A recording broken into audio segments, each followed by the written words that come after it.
Hey guys, tonight we're diving headfirst into something that isn't exactly cozy bedtime listening.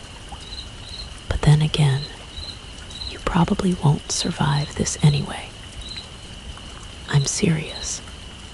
It's the kind of night where every knock on the door feels like a death sentence, where your own reflection might betray you, and where trust is the most dangerous luxury of all. So before you get comfortable, take a moment to like the video and subscribe, but only if you genuinely enjoy what I do here. Drop a comment with your location and the local time where you're watching. I love seeing where the night reaches across the globe. Now, dim the lights. Maybe turn on a fan for that soft background hum. And let's ease into tonight's journey together. You come home late, too late. The sunlight didn't wait for you. It was gone before you even had the chance to notice. Your apartment door clicks behind you with a hollow sound that lingers a second too long, like it's mocking how alone you are. The bag slides from your shoulder, the jacket lands on the couch, and your TV fills the silence with half-hearted news chatter. It's supposed to be background noise, but you catch enough of it to make your stomach clench. Break-ins, assaults, victims saying it was someone they knew. Weird, right? That's the kind of detail your brain wants to forget immediately. Like, don't think about it, don't give it oxygen, but you turn the volume up anyway, standing in the dim light of your living room, frozen between freezer and TV, waiting for details that never come. No suspects, no leads, just fragments. And then your phone screams. The vibration rattles against your thigh so hard it feels like it's clawing for your attention. The screen glows red with a phrase that no one ever really expects to read in their lifetime. Emergency, alert, shelter in place. Lock doors, do not let anyone in. You hold it a little longer than you should, as if the words might dissolve if you stare too hard. They don't. The glow fades, leaving you with a dull ache in your chest. You turn back to the TV, just in time to see a press conference. A police chief, creased forehead, tied too tight, standing behind a podium, speaking with grim authority. Lock your doors. Shut your curtains. Do not answer for anyone, even if you know them. Trust no one. If you see someone outside, but he stops, not like he forgot his line, like something just crossed the stage. And then you see her, a woman in a sharp business suit, clutching a lead pipe, striding directly toward him. Security doesn't have time to react. A scuffle. The feed trembles, shakes, and then black screen. No resolution, just a news anchor returning with an unconvincing smile. Like that wasn't the single most disturbing thing you've ever seen live. But maybe it wasn't, because your phone buzzes again. This time, the message sharpens the warning. Do not attempt to leave. Violators will be shot on sight. Shot on sight. And right then, like it was waiting for its cue, someone knocks at your door. The sound is so ordinary, so familiar, it's horrifying. You haven't heard a knock in days. It's been all digital alerts, all buzzing phones, all muffled voices through glass and screens. A knock feels wrong.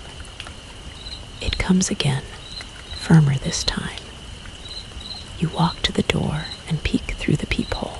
Relief hits first. You see a friend. Pat.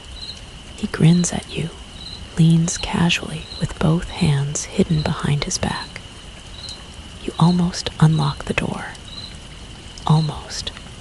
But then you see it, the faint glint of razor blades wrapped around the tip of the baseball bat sticking out from behind him. And his grin, it isn't warm. It isn't even his. As if on cue, your phone buzzes again. A text from Pat, having a hell of a time at the pub tonight. Wish you were here. Stop by if you feel better. Attached, a photo of him clinking glasses with coworkers. So, who's standing at your door? Your pulse thrums in your throat. You test him. You call his phone. The man outside doesn't even flinch when it buzzes in your hand. Goes to voicemail. Twice. You try a different angle. You shout through the door. What's my name? There's a pause, seconds stretching, bending, breaking, before the man outside begins to chant. Low and unsteady at first, then escalating into a full-bodied assault. Let me in, let me in, let me in, let me in. Each repetition slams into your door like a battering ram. Hinges shudder. Frame bends. You know it won't last. But then silence. You look through the peephole. Empty hallway.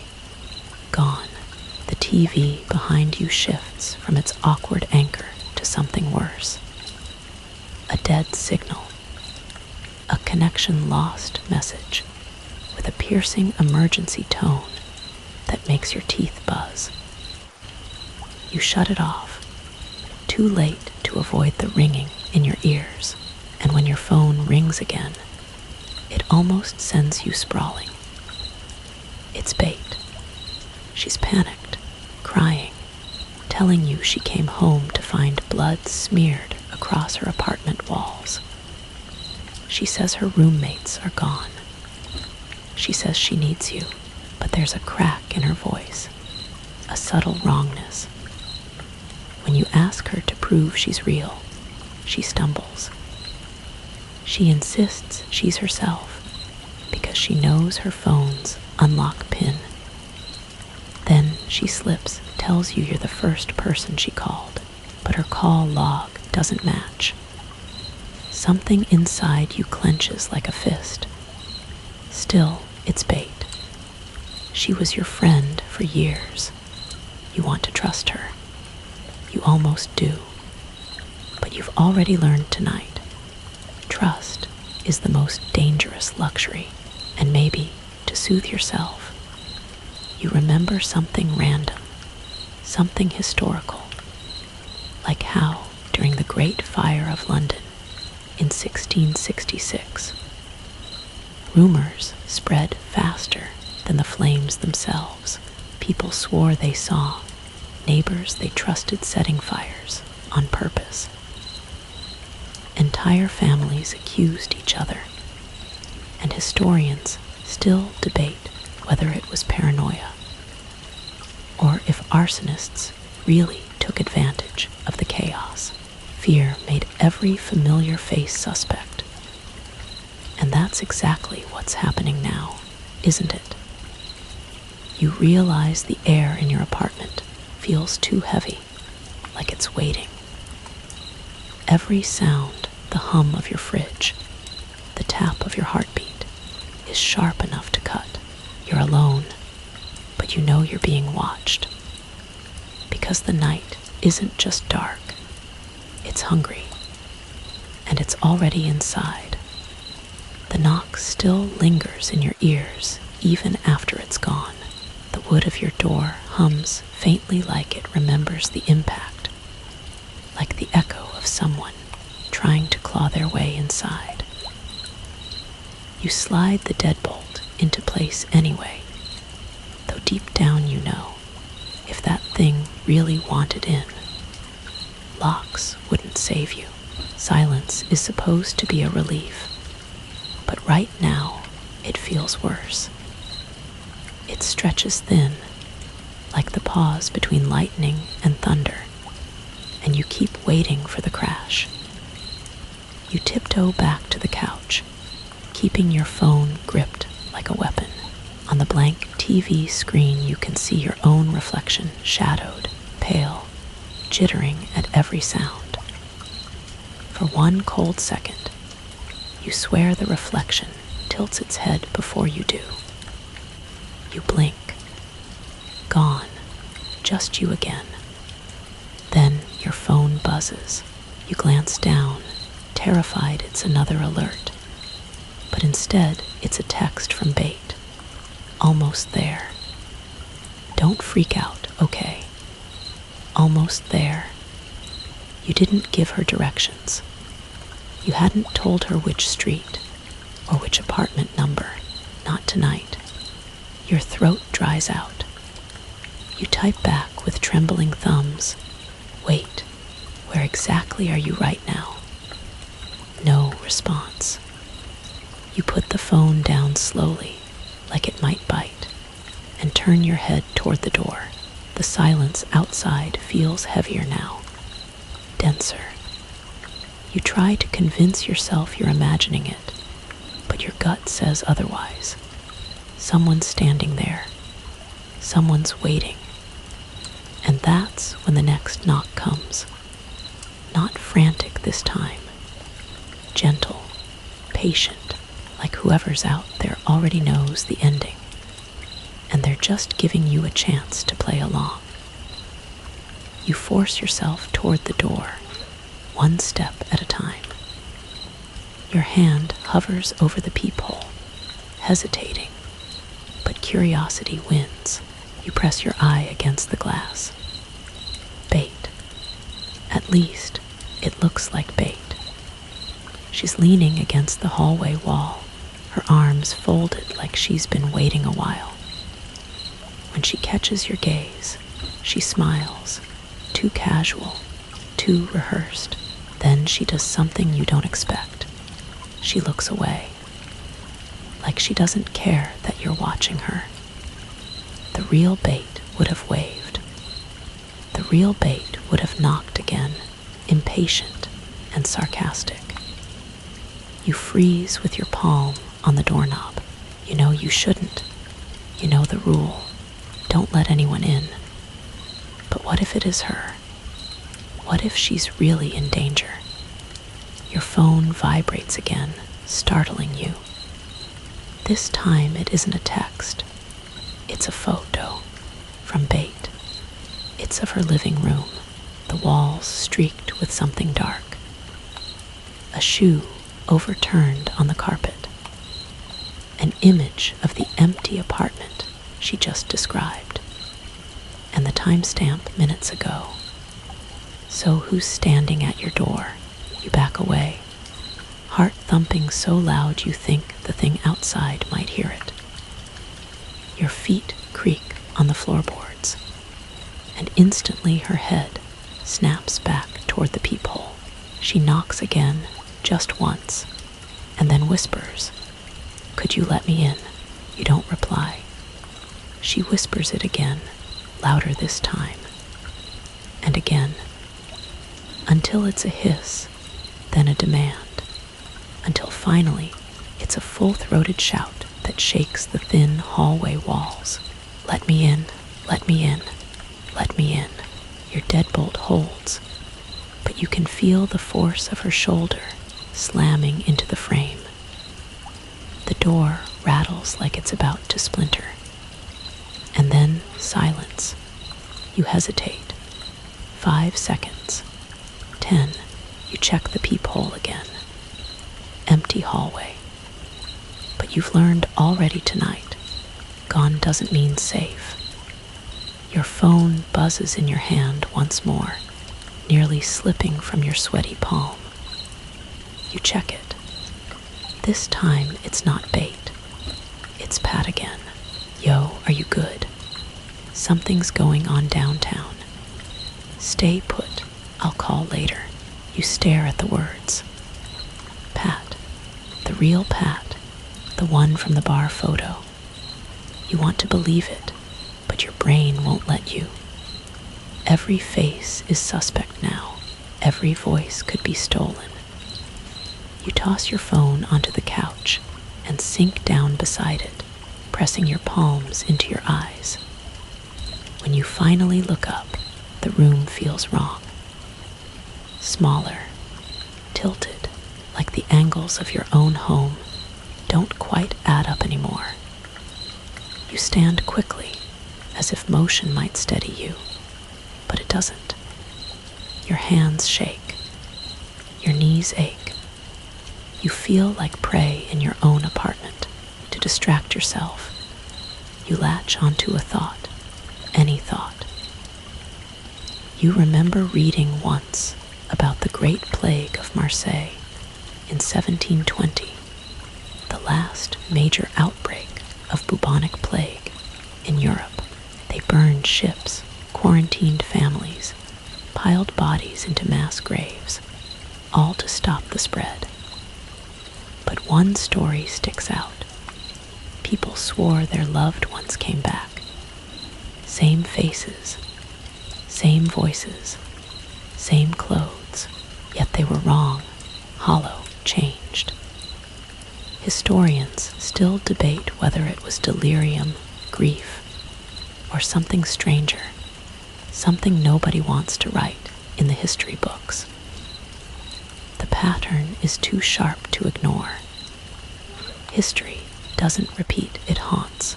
You check the window. Outside, the city glows in eerie fragments. Fires in the distance. Car alarms screaming, cut short. Somewhere far off, a gunshot cracks the night. And then you notice something else, a figure across the street, standing perfectly still under the lamppost. Just standing, facing your window. The glass distorts their features, but not enough. Not enough to miss the impossible. It's you. For a moment, you can't breathe. You stumble backward, tripping over your own coffee table, knocking over a stack of unopened mail. You claw at the blinds, tug them shut, heart hammering against your ribs. You don't look again. You don't want to, but you can feel it. Your double is still out there, watching, waiting. And the worst part isn't that it looks like you. It's that you know deep down it's more patient than you'll ever be. Your blinds are drawn, but you swear light still leaks through.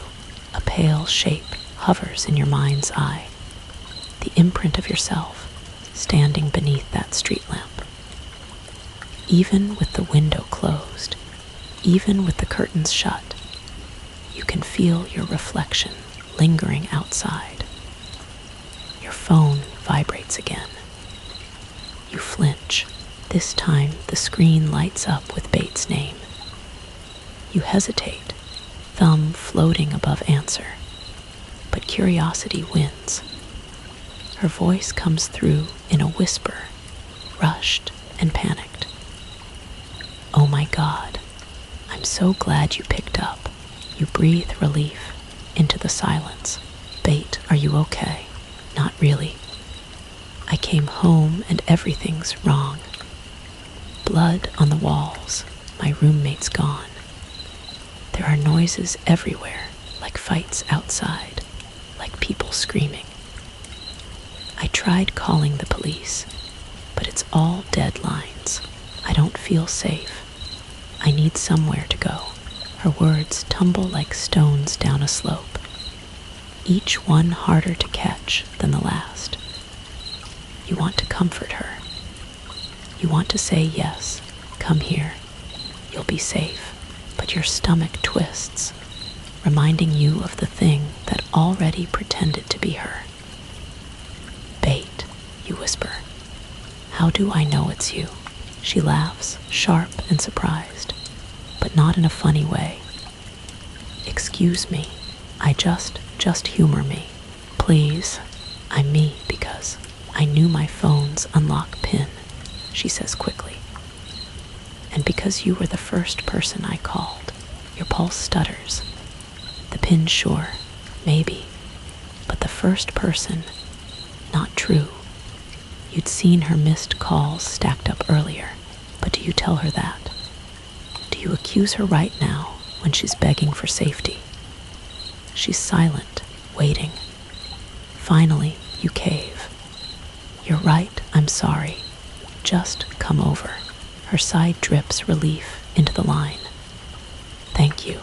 I'll be there soon. The call ends. The silence fills back in. You lean your forehead against the wall, feeling the cool paint on your skin. Relief and dread fight in your chest. You want to believe she's real.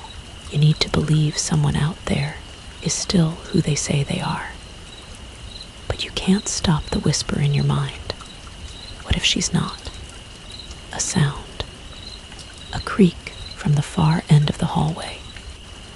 Your apartment doesn't have creaky floorboards. It never has. Your head whips toward the sound, heart thudding, breath locked in your throat. Nothing. Just the hallway, just the shadows. And yet, you know. You try to distract yourself again, digging through the fog of memory for something that explains the madness, something historical, something weird enough to justify what you're seeing. And you recall an old scrap of folklore from Eastern Europe, changeling myths. Parents swore their infants had been stolen in the night, replaced with imposters that looked identical, but weren't right. Some said you could expose a changeling by placing it near fire. Others swore you had to trick it into revealing itself with riddles. Scholars still debate whether these tales were just excuses for disease and deformity, or if they spoke to something darker lurking at the edges of human life. The words echo in your skull like a warning, identical but wrong. Just like the woman outside your door, just like the version of Pat that grinned too wide, and maybe, just maybe, like bait, your phone buzzes again. This time, a text. I'm outside. Can you let me in? Your skin prickles. Didn't she say she'd call when she got there? You move to the peephole, hand trembling. Bait. Her face half lit by the dim hallway light. She's brushing her hair out of her eyes, fidgeting, waiting. When her gaze catches the peephole, she locks eyes with you, but only for a second before glancing casually away. You open the door, because what else are you supposed to do? Bait steps inside, her voice too bright, too rehearsed. Thanks for letting me in. Feels good to be somewhere safe. You nod, uneasy. Yeah, safe. She glances at the TV, shrugs at the static, then sets her bag down. So what now? You grasp at normalcy, fumbling through your board game shelf. We could play something, distract ourselves. Her smile widens. Perfect, you pick. The normalcy is almost comforting. Almost, until you hear it, the faint creak behind you. You spin. Bait stands in the kitchen doorway, too far from where you last saw her.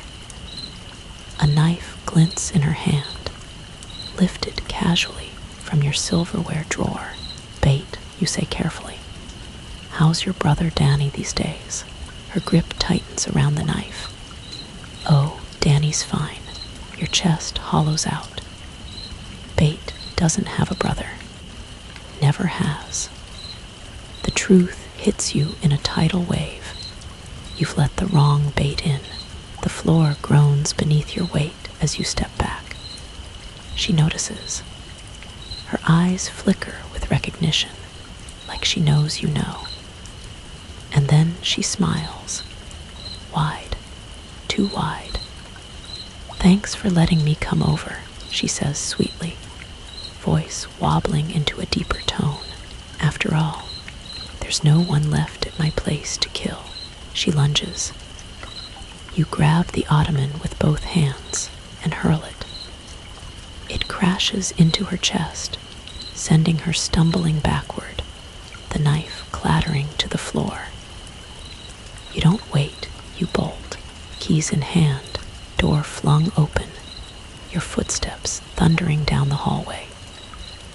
Behind you, her laughter follows. Not anger, not pain, just laughter. You sprint into the night, your lungs searing, your vision swimming. The air smells of smoke, plastic burning, chaos unraveling. Somewhere in the city, sirens wail and gunshots crack. But all you hear is her laugh echoing down the street, bouncing off buildings, chasing you long after she's out of sight. The city feels hollow when you finally stop running. You're doubled over, hands on your knees, lungs scraping raw air. But the silence between gunshots and screams is worse than the noise itself. Every sound echoes like it's meant for you alone. You duck into an alley, hoping the shadows will hide you. The brick walls rise close on either side, cold and damp, smelling faintly of mildew and smoke. For a moment, you dare to believe you've shaken her off the wrong bait, with her wrong words and her wrong smile. But safety is a lie. Because in the corner of the alley, between two dumpsters, something shifts. You squint, heart pounding, and then it crawls into the faint spill of moonlight. You, on all fours, filthy, gasping, face twisted into your own features, but stretched like wet paper over bone. It scuttles toward you on hands and knees, movements jerky, unnatural, too fast. You don't have time to scream before it's on top of you, pinning you to the ground. Its weight is crushing, its hands locked around your throat. Your double leans down close enough that you smell your own breath reflected back at you. Its lips twitch into a smile, and then it squeezes. You claw, you kick, but it's stronger than you, you're stronger than you. Your vision spots black at the edges. In desperation, your hand brushes against your jacket pocket. Keys, cold metal, jagged teeth. You drive them into its side with all the force you can muster. The thing lets out a howl, not quite human, and stumbles backward. You scramble up, chest heaving, air finally breaking free, and you run. Its laughter follows you, ragged and rasping, bouncing from the alley walls until you're out on the street again. Your legs burn. Your head spins. You don't look back. By the time you slow, you're blocks away. The city around you is crumbling. Fires flicker in distant windows. A car alarm wails somewhere, then cuts off with a metallic shriek. Figures move on the streets, too far to see clearly, but wrong in their pacing. Sometimes too stiff, sometimes too fluid, always just enough to make your stomach lurch. You keep to the shadows, but the paranoia gnaws at you. Every window might hold another version of yourself.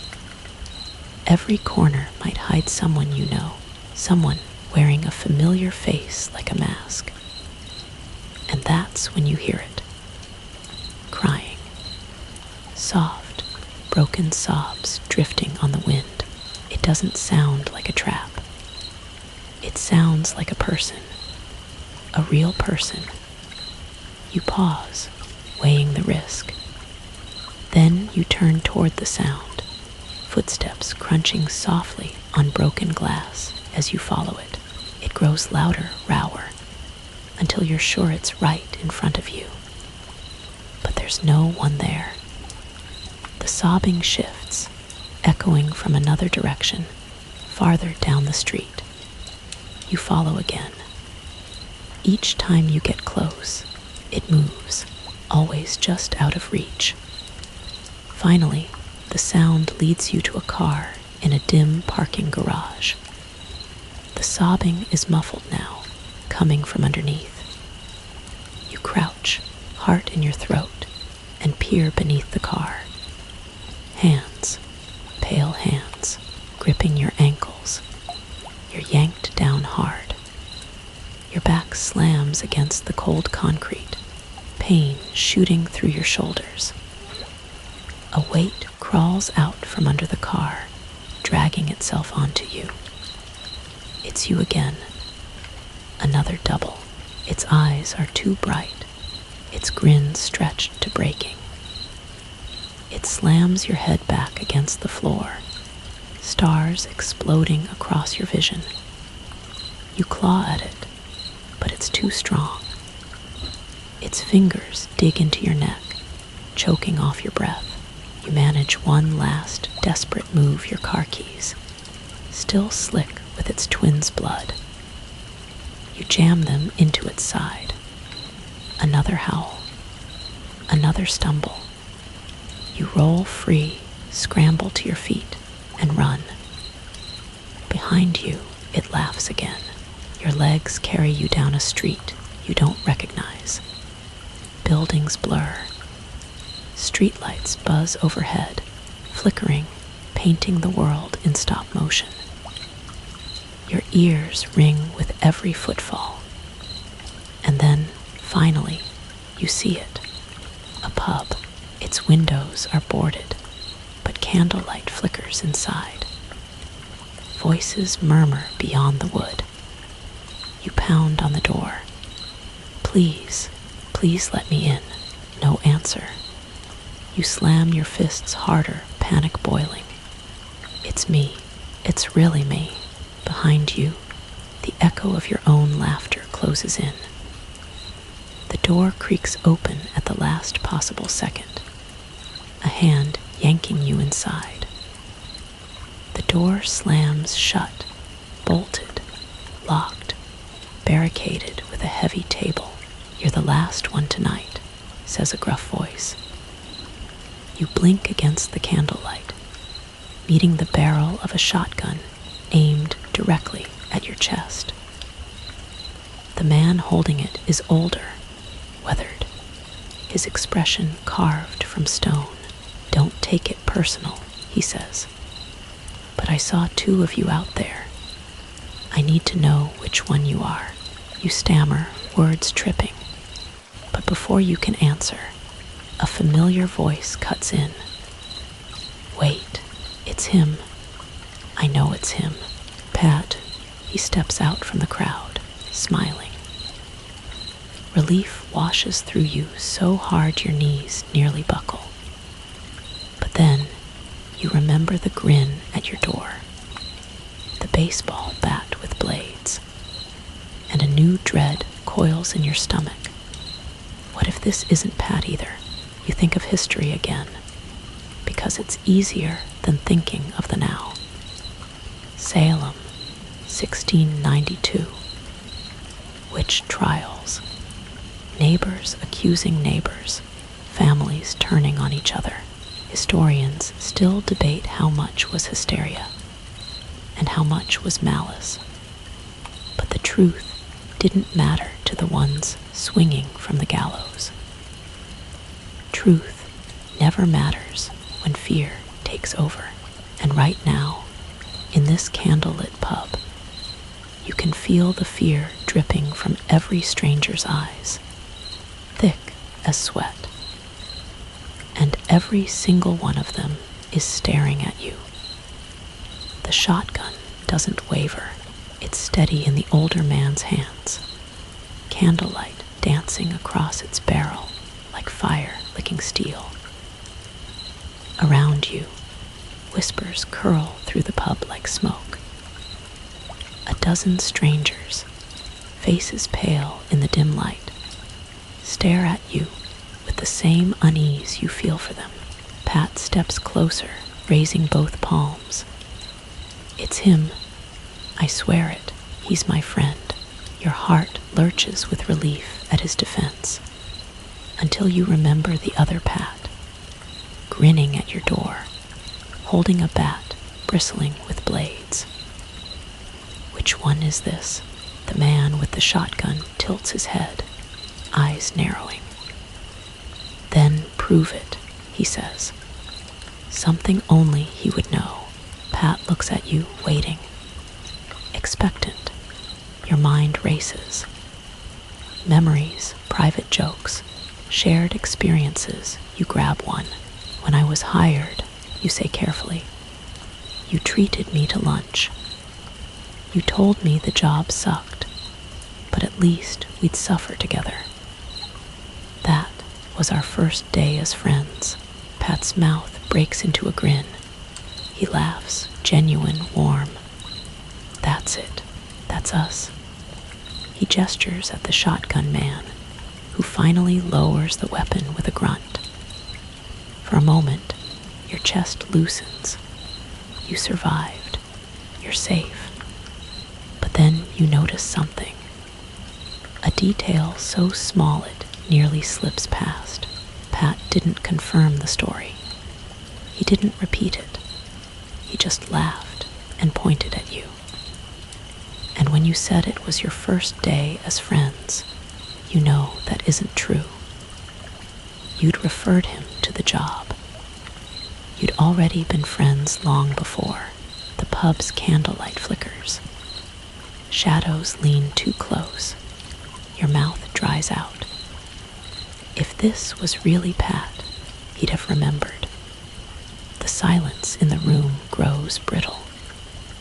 You hear your own voice say words you hadn't planned. Pat, why'd you let me lie? The crowd stills. Even the air pauses. Pat turns to you, expression hardening, fire kindling in his eyes. What did you just say? The older man with the shotgun tightens his grip again. Eyes darting between the two of you. You step forward, trembling but resolute. If you were really Pat, you'd know I referred you to the job. You'd know we were friends before that lunch. You wouldn't let me rewrite our story. Pat doesn't answer. He just smiles. It's not warm this time. Not genuine. It's tight, too wide, trembling like it's straining against the skin of his face. And then he lunges. The shotgun explodes from the old man's hands as Pat grabs it, twisting violently. The two struggle, candlelight jerking wildly across their faces. The crowd screams, shuffling backward, knocking over chairs and tables. The gun comes free. Pat your Pat, but not levels it at the crowd. His grin splits wider. You freeze, every muscle locked. Your own face stares back at you through his features, except it isn't yours. It's a mask stretched wrong, a performance slipping. Your mind blanks. You're cornered, helpless, but then salvation comes not from you, but from a flying beer mug. It arcs through the air and smashes into Pat's head, shattering into foam and glass. The imposter stumbles, drops the gun, and standing at the far side of the room, battered but unmistakably real, is another Pat. The real one. The crowd swarms like wolves. They descend on the imposter with wild, desperate energy, kicking, punching, stomping. The sound is brutal meat and bone-meeting rage. The imposter thrashes, but the mob is relentless, teeth bared, eyes alight with fury. You stand back, horrified, because they don't just want to stop it. They want to destroy it. They want to kill something wearing a human face. You glance at the old man with the shotgun. He doesn't move to stop them. Instead, he leans close, his voice low and grim. "They're good people," he says. "Scared, angry, after tonight. Who wouldn't be? Can you blame them for wanting to tear it apart?" The words coil in your stomach like barbed wire. You want to argue. You want to shout that this isn't right, but all you can do is watch as the imposter's movements slow, then still, until it's nothing but a rag doll beneath stomping boots. The laughter stops. The pub grows quiet again, and the only sound is your pulse in your ears. Someone drags the body toward the back, leaving a smear of blood across the floorboards. The old man gestures for your help, and you follow numbly. You pass through the kitchen into a cold storage room. The smell hits first wrought iron, something sour. Inside, beneath the flickering fluorescent light, lie other bodies, piled, stacked, some still twitching faintly, as if unwilling to stop pretending even in death. The old man wipes sweat from his brow. "Not the first tonight," he mutters. "Won't be the last." He closes the freezer door, sealing the truth inside. You return to the bar. The crowd is quieter now, sipping drinks, resuming games of pool. Someone laughs, sharp and uneasy, before smothering it with a cough. Normalcy. Forced. Fragile. Pat joins you, slumping into a chair, a bruise already swelling on his jaw. He hands you a drink, his hands trembling. "It almost got me," he says hoarsely. "Found me in the kitchen, knife in its hand.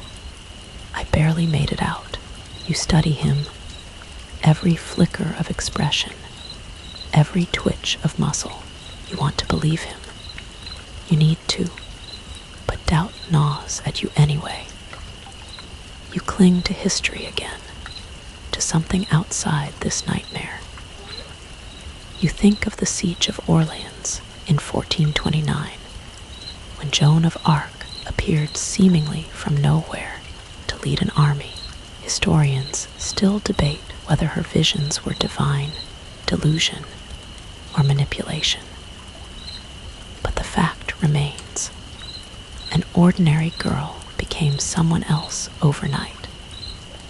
People believed because they needed to, and right now, in this candlelit bar, you wonder if you're doing the same. Believing because the alternative, that everyone around you might not be themselves, is unbearable. You take a long drink, the alcohol burning your throat. It steadies your hands, but not your thoughts. You glance toward the darkened windows, the barricades, the silence pressing in from the outside world. And you realize the most terrifying truth of all.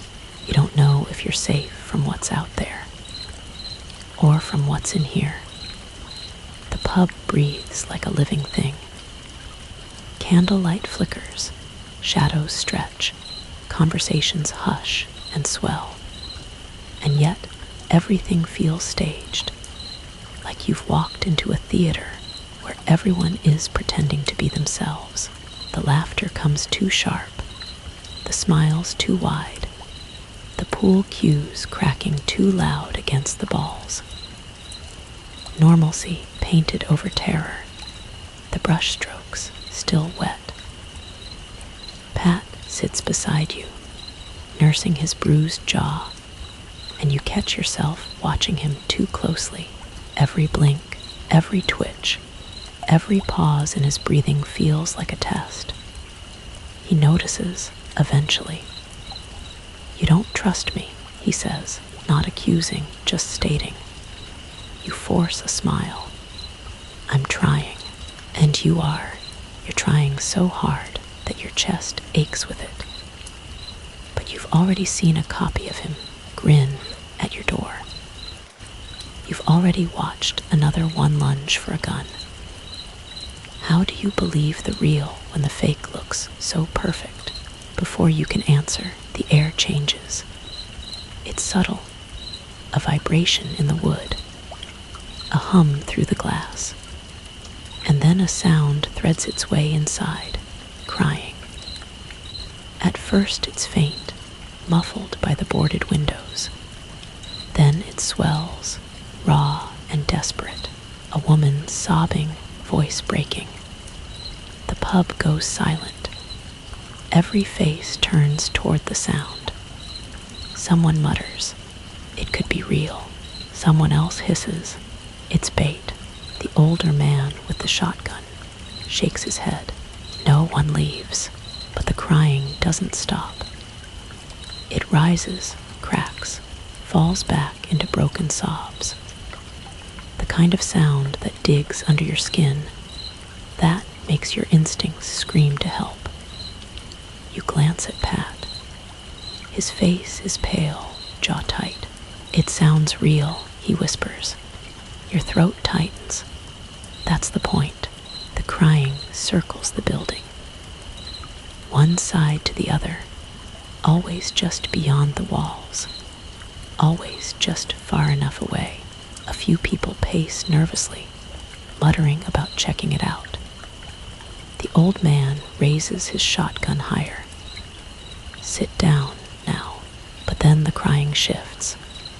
It calls your name, clear, distinct. Your stomach plummets. Pat's eyes widen. He heard it too. You grip the edge of the table, knuckles white. The voice outside cracks on your name, like it's been shouting for hours. It sounds exactly like someone you know. Exactly like bait. You close your eyes, shaking your head, whispering to yourself, "No, no, she's gone, she's gone." But the voice doesn't stop. The old man sees your face, steps closer, his tone sharp. Don't you dare open that door." You swallow hard, trying to breathe through the pressure in your chest. But the sound coils around you like smoke, seeping into your ears, pressing against your skull. "Help me. Please, I need you." You think of the car, of being dragged down by hands that were yours. You think of Bates' imposter standing in your kitchen with a knife. You think of Pat's double laughing as it lunged. And you think of history again, because it's the only anchor you have left. In the 1800s, there were stories about the Bennington Triangle in Vermont, a place where hikers vanished without a trace. One of them was Paula Weldon, a college student who disappeared in 1946. No evidence, no body, nothing. Locals swore they heard her calling in the woods for days afterward, begging for help. Scholars still debate whether it was mass hysteria or echoes from the mountains themselves. But tonight, you're living that same debate. The cry outside is either real or bait. Either someone needs you, or something is using your memories to hunt, and you don't know which. The old man growls. Everyone stay put. He gestures toward you with the barrel of his shotgun. Especially you, but that only makes your pulse spike harder. Because if he doesn't trust you, why should you trust him? The crying sharpens, rattling the walls, curling your name into a shriek. Your legs twitch. Your body betrays you. You start to rise.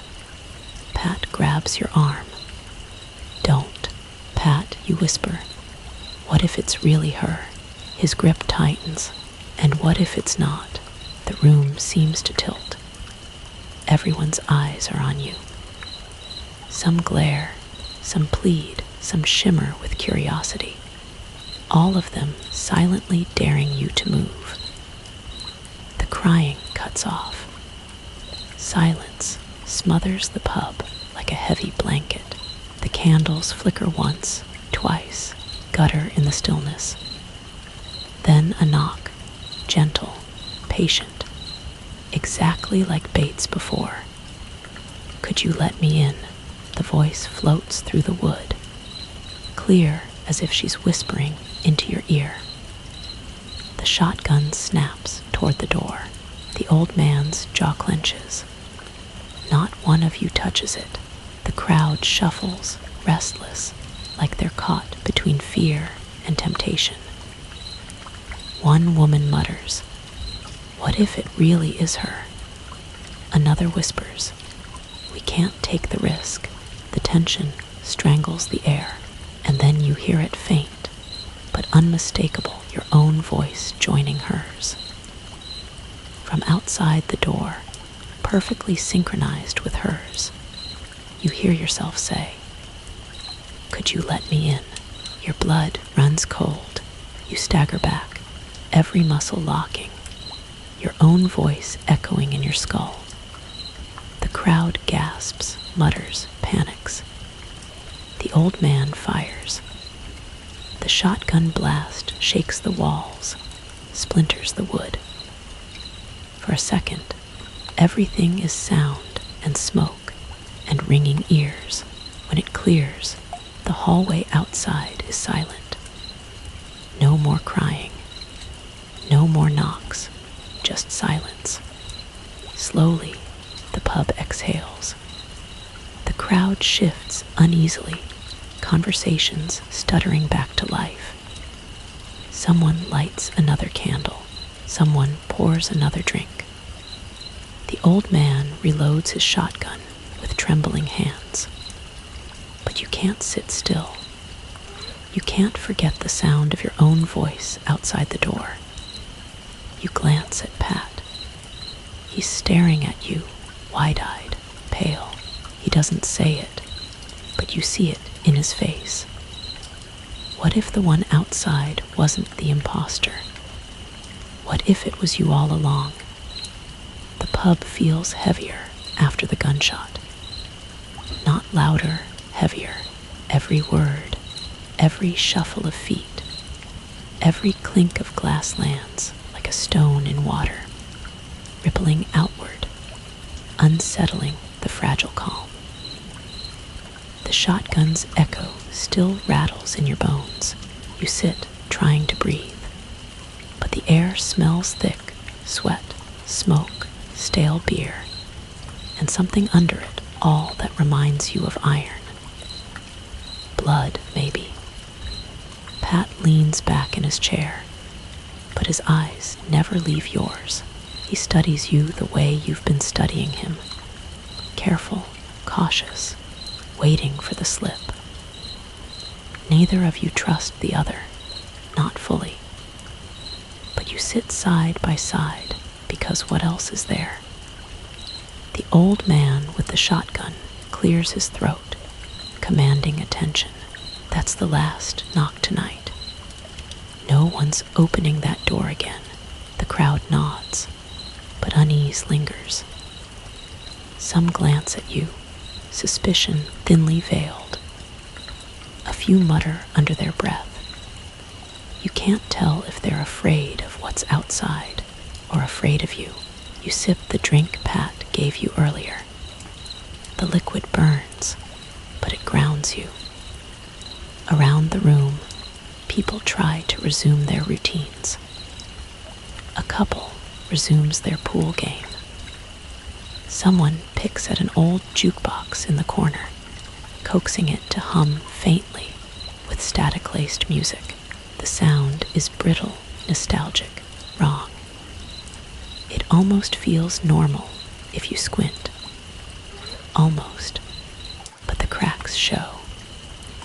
A woman near the bar shakes, her hands trembling so hard her glass rattles against the wood. A man whispers furiously into his phone, though there's no signal, no reply. And the old man with the shotgun, Tom, you think he said his name, paces the perimeter like a guard dog. Sweat shining on his temple, you realize then that this isn't sanctuary. It's a waiting room. Everyone here is waiting for the world outside to either collapse completely or to find a way inside. You lean closer to Pat, whispering so only he hears. Do you think it's safe here? He hesitates. His jaw works like he's chewing on words he doesn't want to say.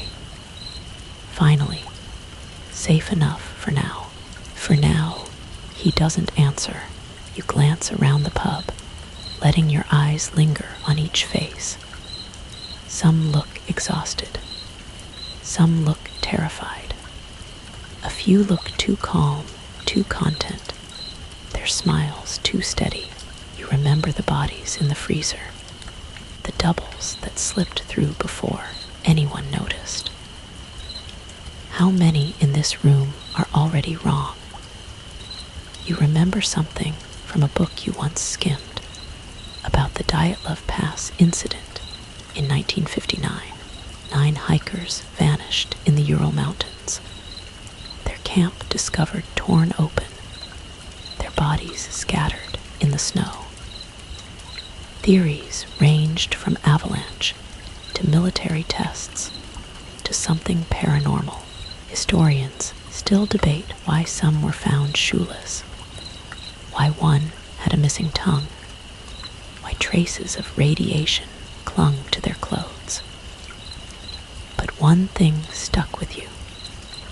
Rescuers swore the hikers' faces looked wrong, stretched in expressions of terror too sharp, too unnatural.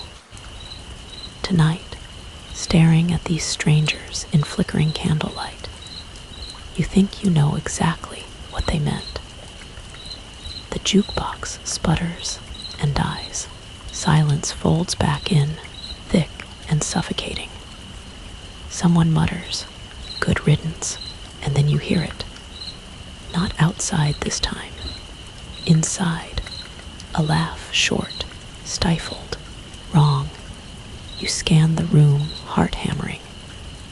Everyone's eyes dart nervously. The laugh comes again, muffled, like someone trying too hard to hold it in. Tom raises his shotgun, growling.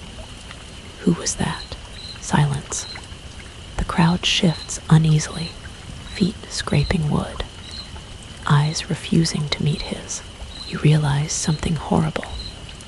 The laugh didn't come from outside at all. It came from one of them. Pat leans toward you, voice barely audible. They're breaking. All of them. We're not safe here. You want to argue, but you can't, because he's right. The pub isn't sanctuary. It's a pressure cooker. Every second spent locked inside, fear builds, gnaws, twists. Eventually, someone will break. And when they do, it won't be the imposters you'll fear. It'll be the people you trusted to keep you alive. The night crawls forward. People settle uneasily into corners, into makeshift beds, into silence. Tom posts himself near the door, shotgun cradled against his chest. The candles burn lower, shadows lengthening, curling like fingers across the ceiling. You try to close your eyes, just for a moment, but every creak of the wood, every whisper of breath keeps you awake, and then just when you almost drift, you hear it again. A laugh, closer this time. You snap your eyes open, scanning the room.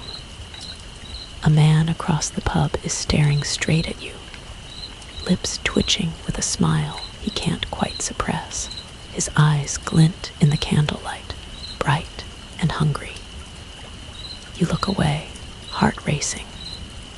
You don't want to know if he's real, because maybe it doesn't matter anymore. Maybe the imposters aren't the only monsters in the room. You think again of history, of people pushed to the brink. The Donner Party, trapped in the Sierra Nevada in 1846. Snowbound, starving, desperate. Scholars still debate how quickly survival blurred into horror, how easily ordinary families became something else entirely. Maybe it wasn't the hunger that changed them. Maybe it was the waiting. And here, in this candlelit pub, you feel the same edge sharpening. The waiting will change you too. Pat whispers again, so softly you almost don't hear. We should leave before they turn on us. You glance at him, throat dry, and go where? He doesn't answer. Because you both know the truth. Out there, doubles wait in the shadows. In here, fear waits in the hearts of everyone around you. It's just a matter of which one gets you first. The night inside the pub grows thicker, like the air itself is pressing down on your lungs. People whisper, but not to you. Eyes dart, linger too long, slide away when caught.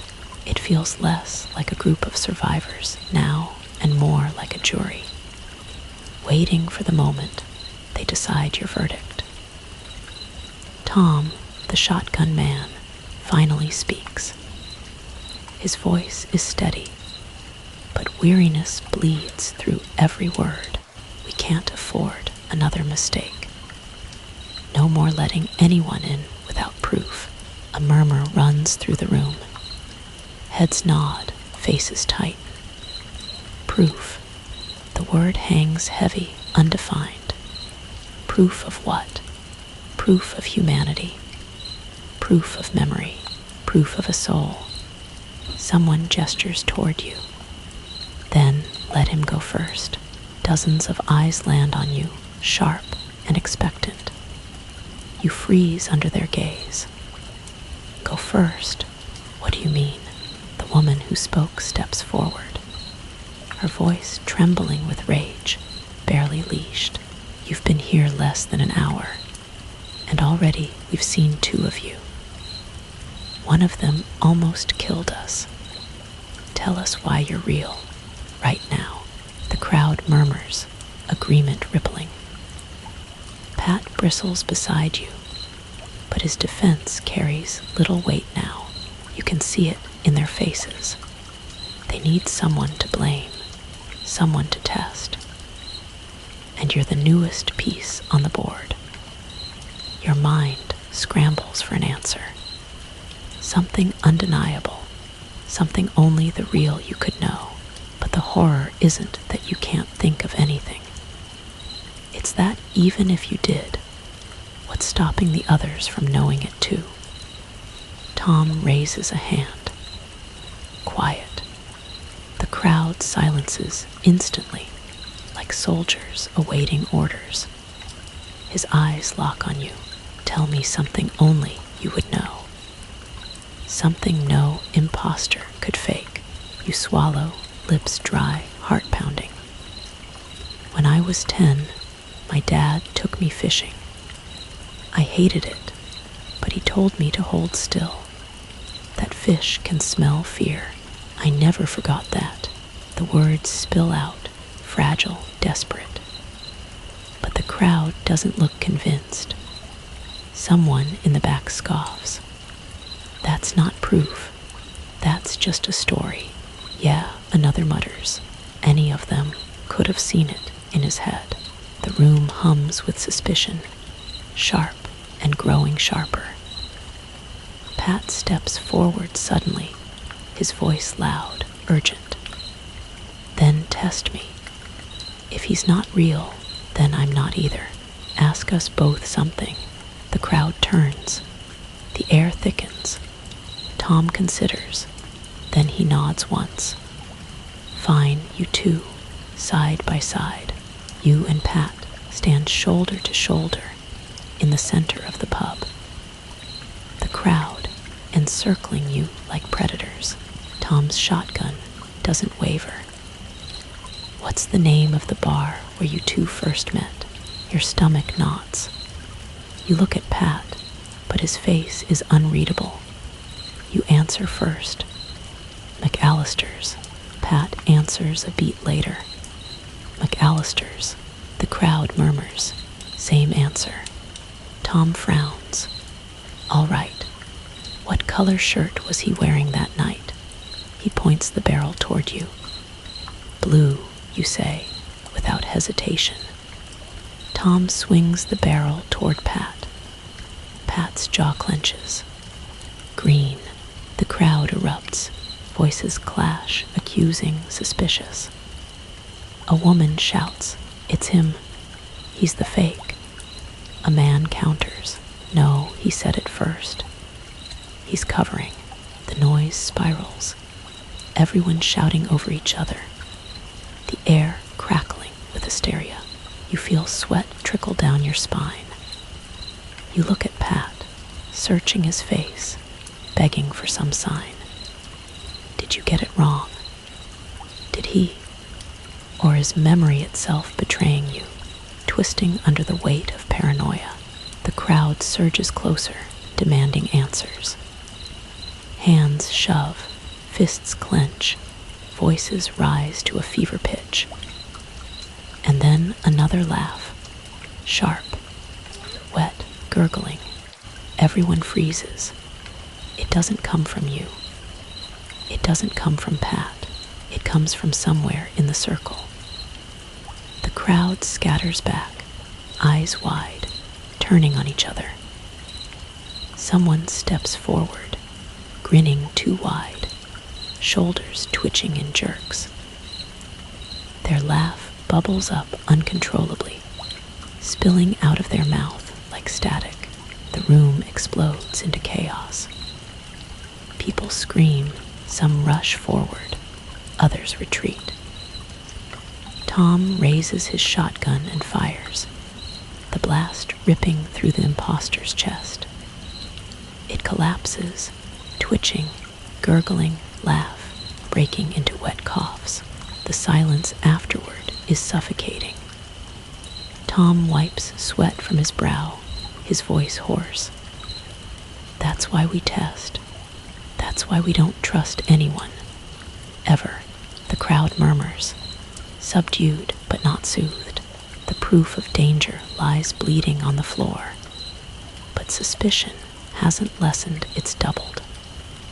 You glance at Pat. He stares back, pale, shaken. Neither of you knows who got the question right. Neither of you knows what the other truly remembers. And suddenly, it doesn't matter. Because in this place, truth is whatever the crowd decides it is. Your thoughts spiral, clawing for stability. You think of history again, witch trials, show trials, purges. In Stalin's Russia, people confessed to crimes they didn't commit. Their words extracted under fear and pressure. Historians still debate whether they believed their own lies, or if fear warped memory itself. Fear doesn't just change what you believe, it changes what's real. And here, in this candlelit pub, you feel reality slipping through your fingers. The body on the floor twitches once more, a final convulsion before falling still. No one moves to check. No one dares. Instead, the crowd retreats back into uneasy corners, conversations hushed, eyes never straying too far from you or Pat.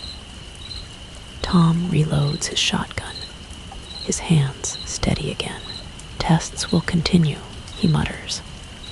As long as it takes, you sink into your chair, trembling, drink untouched before you. The laughter still echoes in your ears, mingling with the crowd's whispers. And you realize the horrible truth. The real danger isn't outside anymore. It's in here. The pub smells thicker now, the copper tang of blood lingering in the air, clinging to your tongue, no matter how you swallow. The body lies in a heap near the wall, shadow pooling around it. Nobody moves to cover it.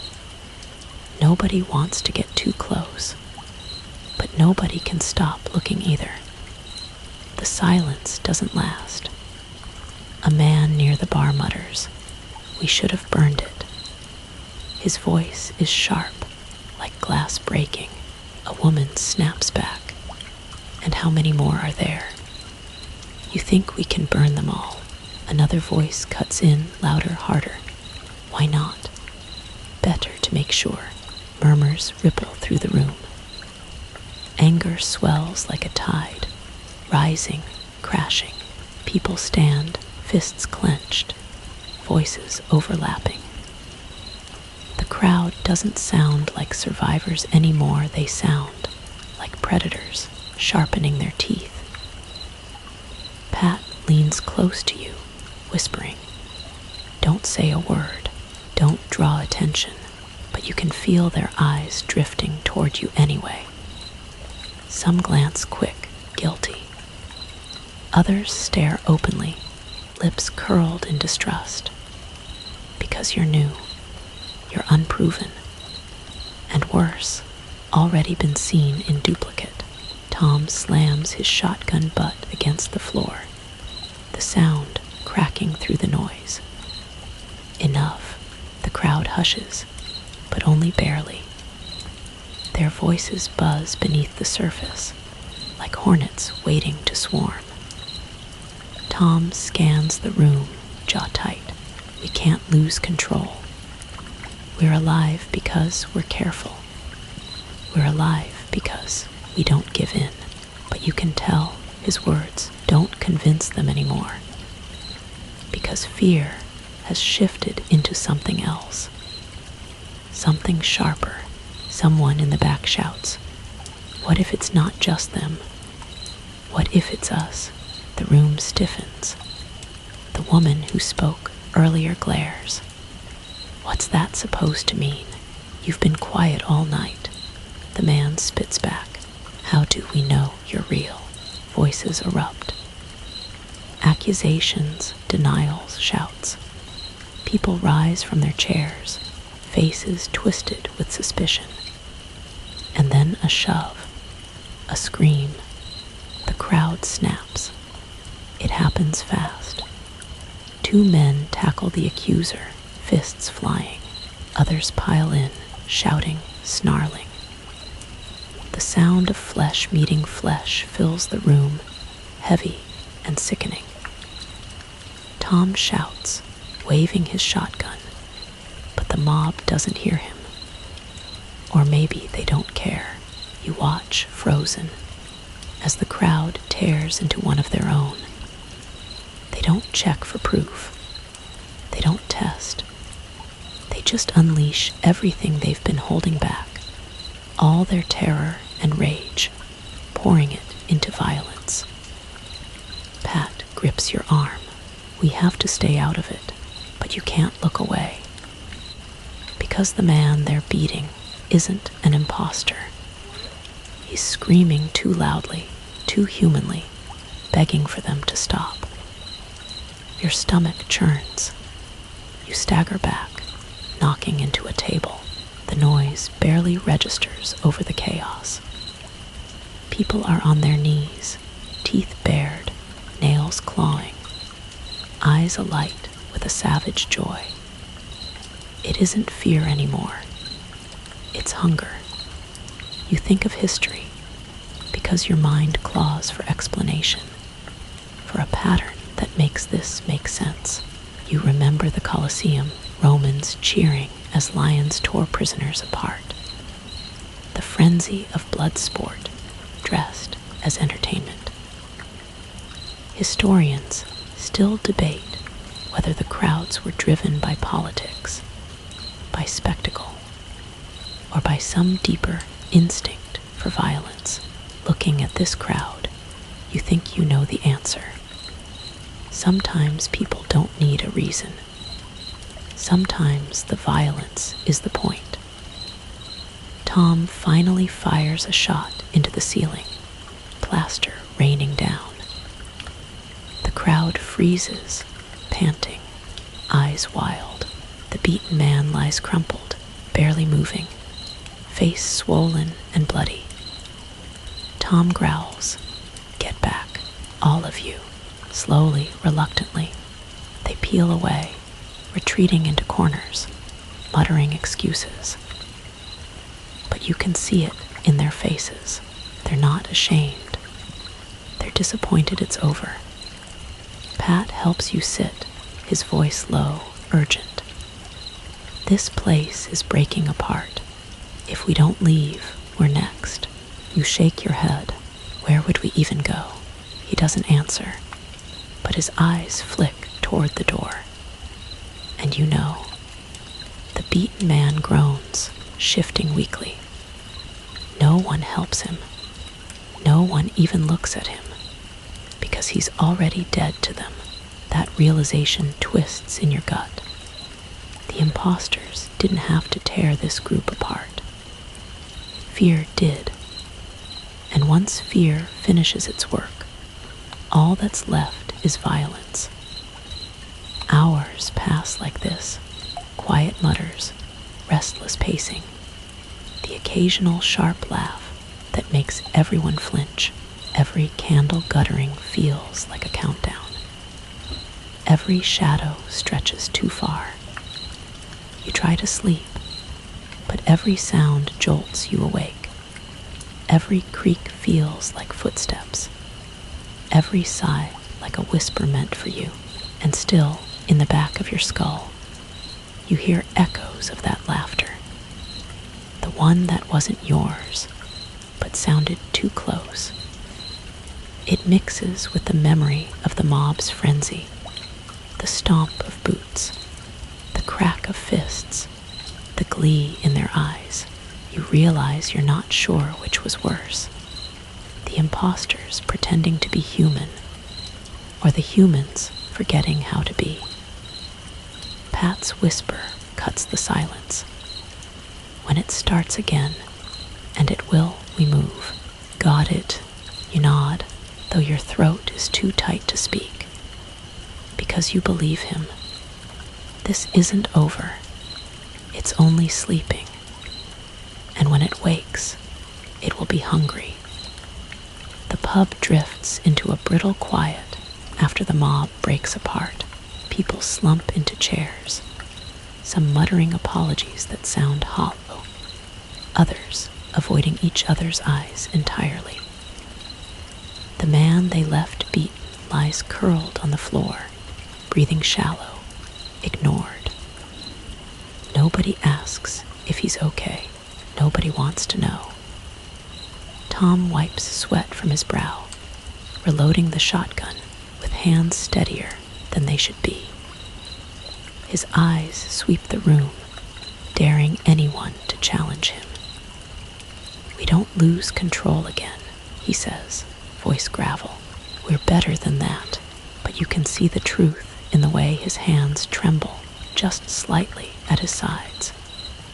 He doesn't believe his own words. Nobody nobody does. Pat leans toward you, whispering, "I can't stay here." You glance at him, startled. "We don't have a choice." He shakes his head. "You saw them. They're waiting for an excuse. Next time, it'll be one of us." Before you can answer, Tom clears his throat. "You too, with me." The crowd's eyes flick toward you, suspicion rising again. Tom gestures with his gun toward a door marked "Employees Only." You follow, reluctant, but trapped. Pat keeps close at your side, jaw tight, fists clenched. The kitchen is dim, the overhead light buzzing faintly. Pots hang like shadows from racks. The smell is sharper here, metal, meat, something foul undercutting everything. Tom doesn't slow. He leads you past the sinks, through another door, into the freezer room. The cold hits first, a sudden bite against your skin. Then the sight, bodies, stacked, piled against the far wall, limbs tangled like discarded mannequins, some frozen stiff, others fresher, skin pallid, but still pliant. Your stomach lurches. You clamp your hand over your mouth. Pat curses under his breath. Tom doesn't flinch. "Not the first tonight," he mutters. "Won't be the last." You stumble closer despite yourself, eyes wide, unable to look away. The faces are eerily familiar, neighbors, strangers, echoes of people you might have passed on the street. Their features are twisted, grins still etched onto their dead faces, as though they died trying to laugh. One corpse's eyes snap open. You jerk back, heart in your throat. But Tom doesn't move. "Nerves," he says flatly. "Sometimes they twitch after." Doesn't mean anything, but you're not convinced. Because you could have sworn the grin stretched wider. Pat grips your shoulder, pulling you back toward the door. "We shouldn't be here." You nod, but your gaze lingers on the frozen pile. Something inside you insists they're not gone, not entirely. That maybe the imposters don't die the way you think. That maybe the freezer isn't a morgue. It's storage. Tom shuts the heavy door behind you, locking it with a practiced click. His expression is unreadable, but his words are tired, final. "Better there, in there, than walking among us." Pat stares at him. "How many?" Tom exhales slowly. "Enough." He doesn't elaborate. The three of you walk back into the pub, the warmth hitting you like a wave after the chill. But warmth doesn't soothe you. Not anymore. Because now you know what's behind the door. And so does everyone else. The crowd stares as you return, eyes narrowing, suspicion tightening. They whisper among themselves, glancing at the locked door behind you. You realize something horrifying. The freezer isn't just for bodies. It's leverage. Proof. Power. Tom has been keeping count, and the others know it. You sit with Pat, both of you silent, the weight of what you saw pressing down like frostbite. Finally, Pat whispers, "They don't know what's real anymore." You glance at him, startled. "And we do." He doesn't answer. Your mind claws for some anchor, some explanation, and finds history again. You think of the Black Death in the 14th century, when plague pits overflowed in Europe. Entire towns burned their dead because they swore the bodies were still moving. still whispering. Historians still debate whether it was superstition, hysteria, or a disease that warped the mind. Looking back at the freezer door, you think maybe it wasn't hysteria at all. Maybe they knew something we've forgotten. The night drags. People whisper, mutter, pace. The man who was beaten earlier finally stops moving. No one checks his pulse. Tom drags the body wordlessly toward the kitchen. The crowd doesn't look. They sip their drinks. They lean back in their chairs. They pretend not to hear the freezer door open, then shut again. You shiver. Pat's hand clenches around your arm. This isn't safety. This is a waiting room for death. You want to argue. You want to say it's better than the streets, better than the imposters.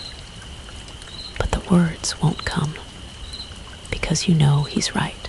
A candle sputters, almost dying, then steadies again. The room jumps at the flicker, the shadow stretching long across the wall. Every face twists with fear, waiting for the mask to slip, for someone to laugh, for someone to twitch. Nobody trusts anybody, not even themselves. Your own reflection catches you in the window, a warped, dark silhouette against the glass. You turn away quickly, heart racing, because for a split second, it smiled before you did. The night stretches so long, you almost believe the sun has abandoned you. The candles burn to nubs, replaced again and again, until wax coats the pub's tables like layers of forgotten skin. People nod off in corners, heads jerking awake at the slightest sound. Sleep isn't rest tonight, it's ambush. You sit rigid, staring at the boarded windows, waiting for the dark to breathe again, waiting for the laughter, waiting for the knock. It never comes. Instead, the silence lingers. And when the faintest gray light begins to seep between the cracks of the boards, the entire pub exhales as one.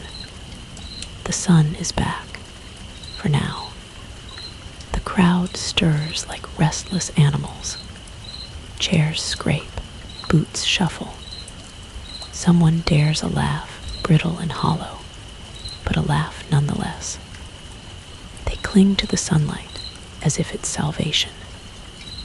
Pat sits slumped beside you, his eyes ringed dark, his face drawn thin. He notices you watching and forces a smile. "We made it through the night," he says. The words should comfort you. They don't. Because through the night doesn't mean safe. It just means delayed. Tom lowers his shotgun for the first time, setting it on the bar. His voice is low, gravelly. Daylight makes people forget. Don't let it. The others ignore him. Already, their relief swells into something like denial. They murmur about going home, about checking on loved ones, about rebuilding. They cling to the illusion of normalcy, like drowning sailors to driftwood.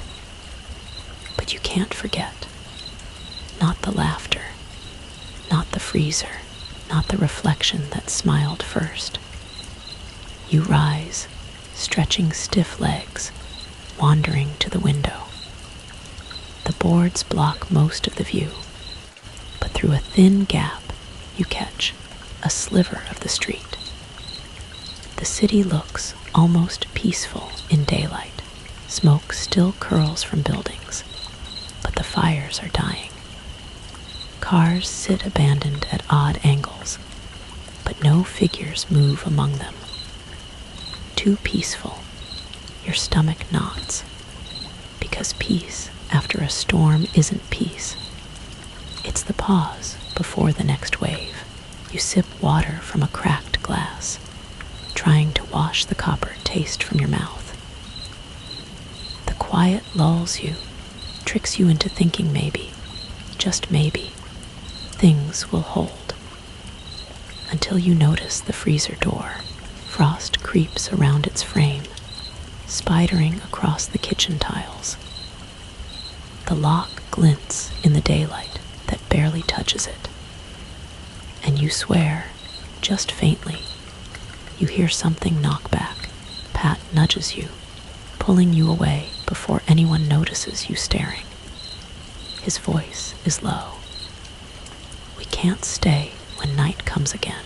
You glance around the room at the exhausted survivors, laughing too hard, clinging to the lie of safety. Where would we even go? Anywhere, anywhere but here. His words echo in your chest like a second heartbeat.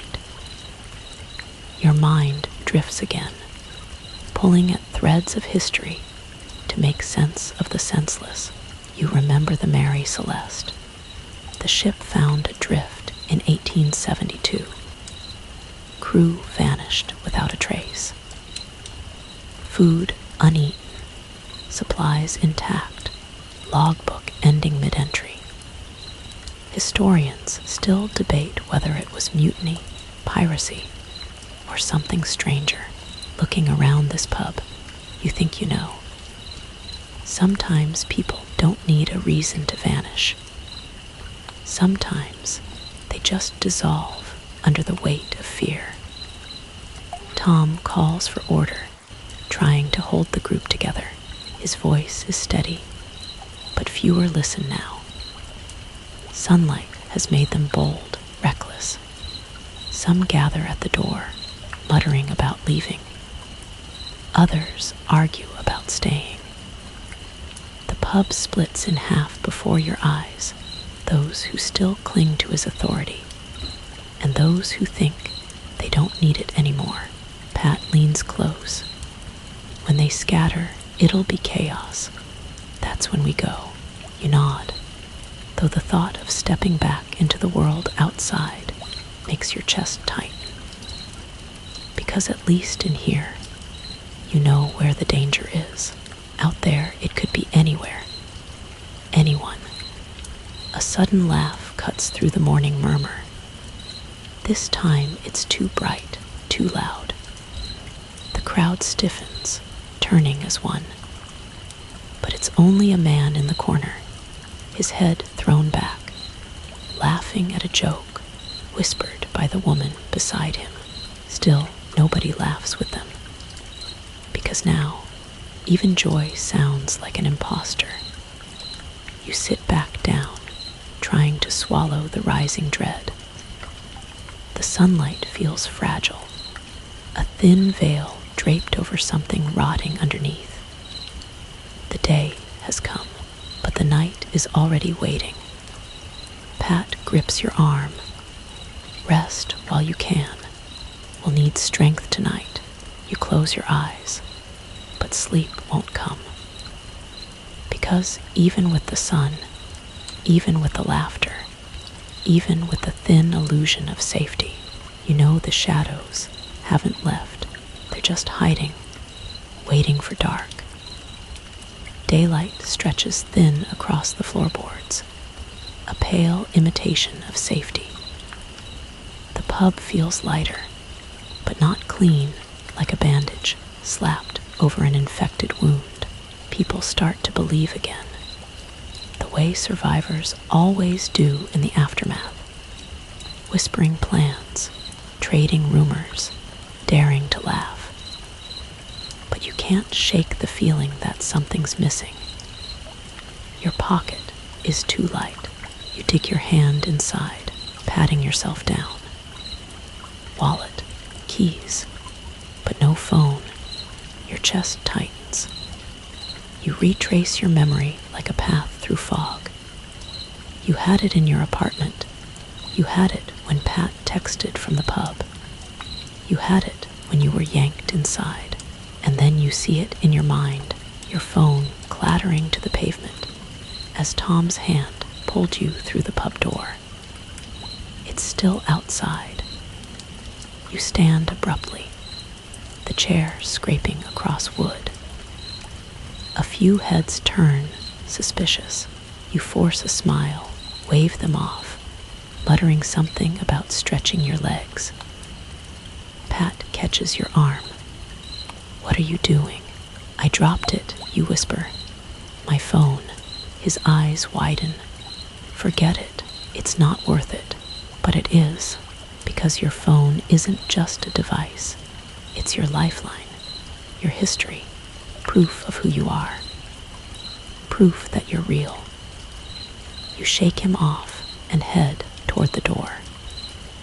Tom intercepts you, shotgun casually resting against his shoulder.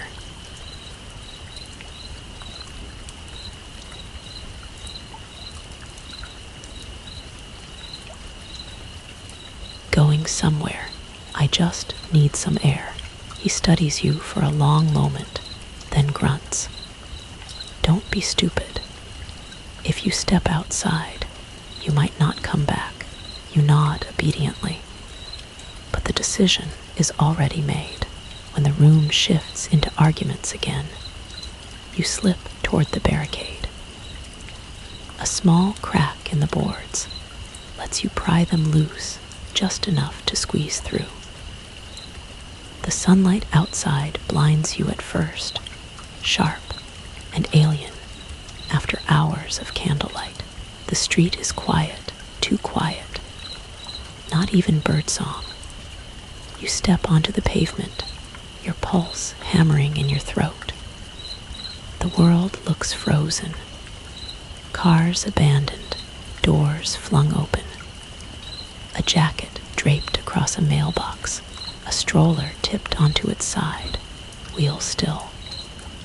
The silence is oppressive, thicker than the screams of last night. And then you see it.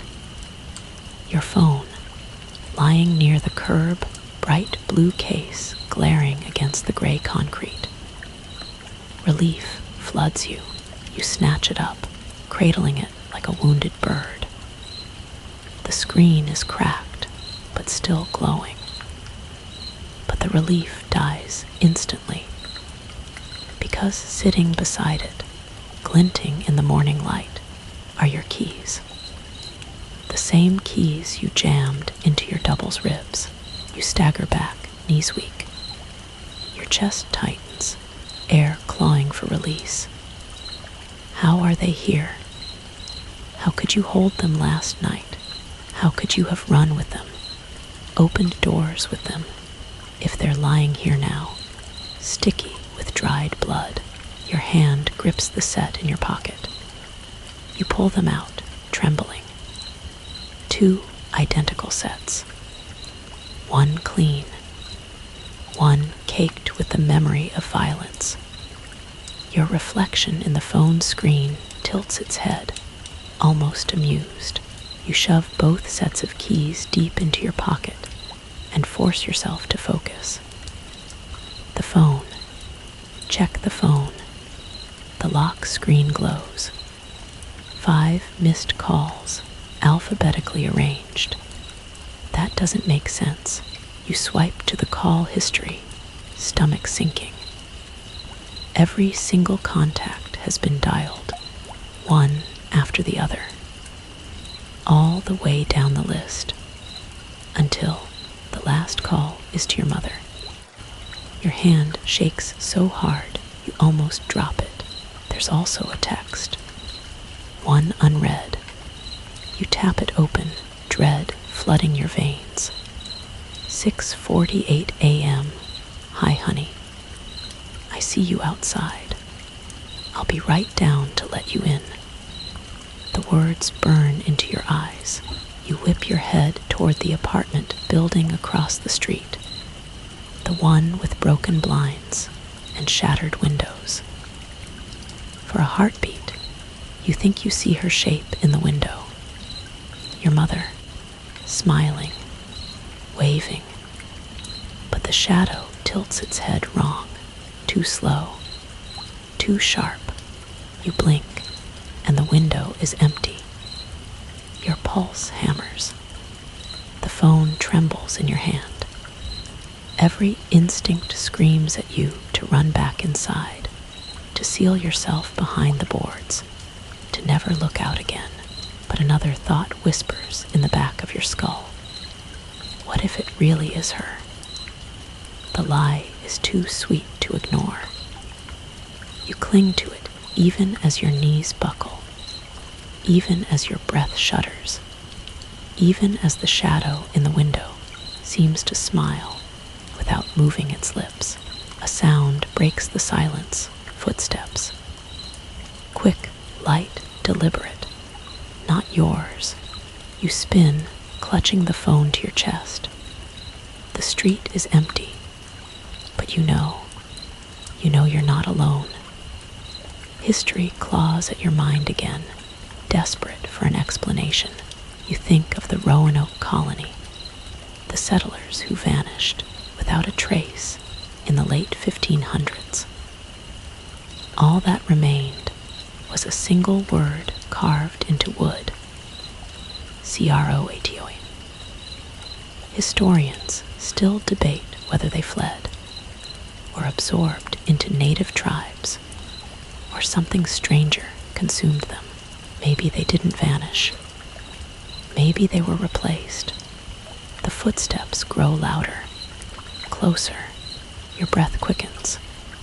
You clutch both sets of keys, the phone, your only anchors to reality. And you run. You sprint back to the pub. Your shadow chasing you in the sunlight, too long, too stretched. You pound on the door, shouting, begging, until finally Tom drags it open and yanks you inside. The barricade slams shut behind you. Pat rushes forward. Where were you? You can't answer. You just collapse into the chair, clutching the phone like it's the last proof of your existence. But the truth gnaws at you, because if the phone called everyone, if it texted her, if it showed you standing outside, then maybe it isn't proof at all. Maybe it's the lie. You sit with the phone clutched tight, the cracked screen glowing faint against your trembling fingers. The text from your mother doesn't leave your vision. It burns behind your eyelids, branded there. Hi, honey. I see you outside. I'll be right down to let you in. Pat leans toward you, brow furrowed. What happened out there? You swallow, throat too dry. I found it. You hold up the phone like proof, like salvation. But it called everyone, every single contact. The last call, your voice cracks. The last call was my mom. Pat stares. His lips part, but he doesn't speak. You force yourself to continue. And there was a text from her. She said she saw me outside. The silence between you thickens. Pat finally exhales. You don't live with her anymore, right? You shake your head, muttering, no, she's across town. Pat rubs his jaw. Then who did she see? The question gnaws at you. The answer coils in your gut, obvious, poisonous. She didn't see you. She saw something else. You glance at the window again, boards nailed tight, daylight leaking in thin strips. You imagine her face peering through from the other side, smiling, tilting her head, whispering your name in a voice just slightly too flat. Your phone buzzes in your hand. You nearly drop it. Another text, same number. I'm downstairs now. Can you let me in? Your vision blurs. You whisper to Pat, she's here. He grabs your wrist, eyes sharp. No, don't. It's not her. You want to believe him. But the phone in your hand hums with truth. The contact photo, your mother's real smile, her real eyes. The ringtone, the same one she always used. It feels real. And that's the worst part. The others in the pub notice you're shaking. Whispers ripple again, suspicion sharpening. Tom approaches, shotgun at his side. What's going on? Pat answers before you can. Nothing, just a bad message. But Tom's eyes linger on you, studying, weighing. You can almost hear the thought behind his gaze. What if this one's already gone? Your chest tightens. You need air. You push past Pat, past Tom, heading toward the back of the room. Nobody stops you, but you feel their eyes burning holes into your spine. You slip into the narrow hallway, away from the crowd, away from the suspicion. Alone, you check the phone again. One more text has appeared. I know you're scared. I can prove it's me. Remember when you fell off your bike in 4th grade? I carried you home. I patched your knee. I held you while you cried. Who else would know that? Tears sting your eyes. That memory is real. That memory is yours. But is it enough? You press your back against the cold wall, sliding down to the floor. The phone glows in your hand like a cursed relic. Your mother. Or something pretending. But if it isn't her, how does it know? The freezer door hums faintly at the end of the hall, frost curling from the edges.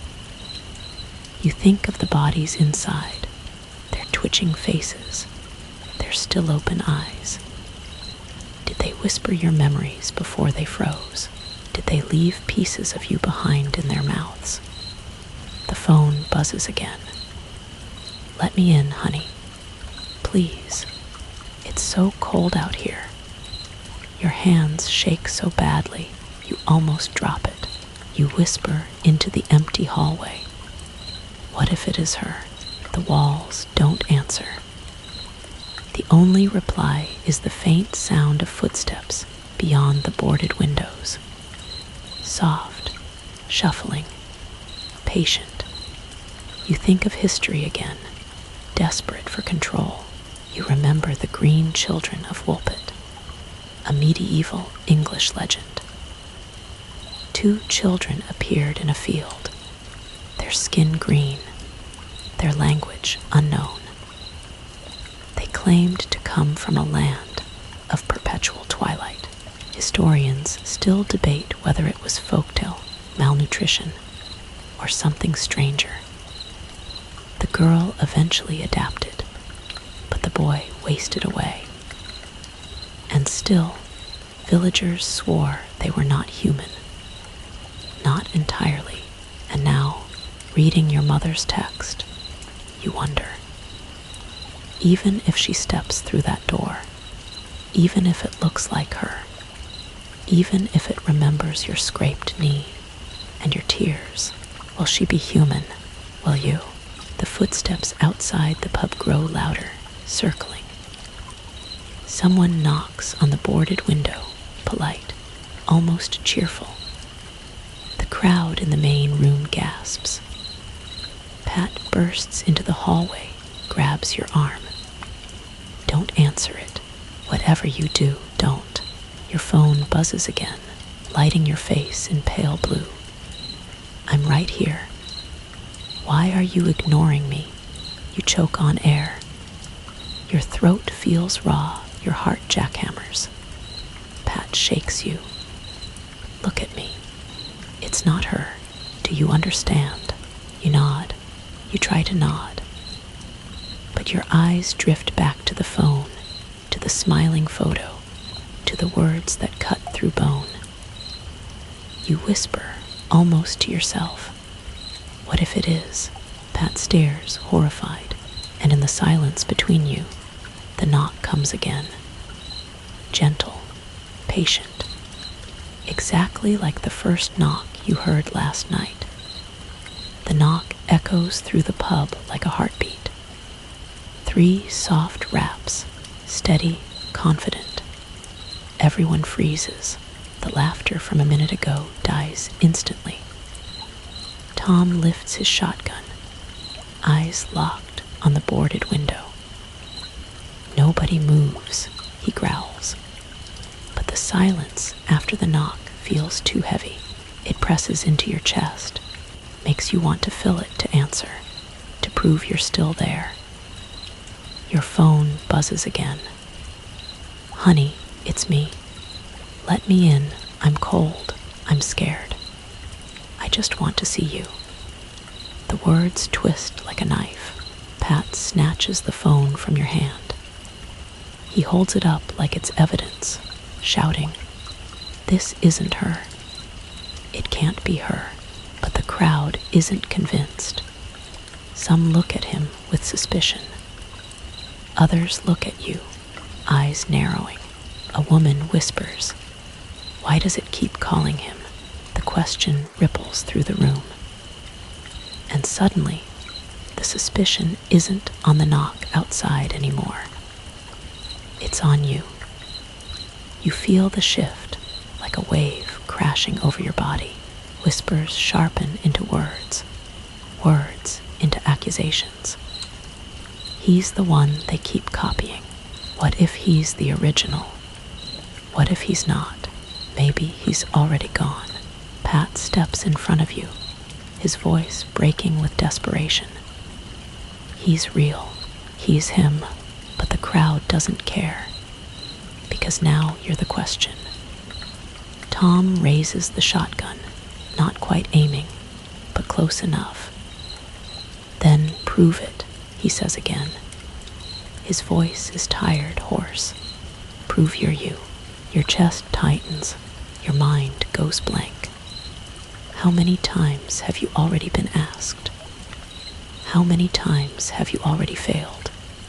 You stammer, I remember, but the words collapse under their own weight. Because every memory feels flimsy now. Every fact feels stolen. You picture your scraped knee, your father's fishing trip, Pat's first day at work, and all of them feel like stories told to you, not by you. What if they aren't yours? What if they never were? You stumble toward the bar, catching your reflection in a cracked mirror above the shelves. The sight makes you freeze. Your face, pale, wide-eyed, lips trembling. And yet, the reflection lags. Just a fraction of a second, but enough. It blinks too late. It breathes too slow. You stagger back, heart pounding in your throat. Pat catches you, whispering, "What is it?" You can't answer. Because if you say it out loud, it becomes real.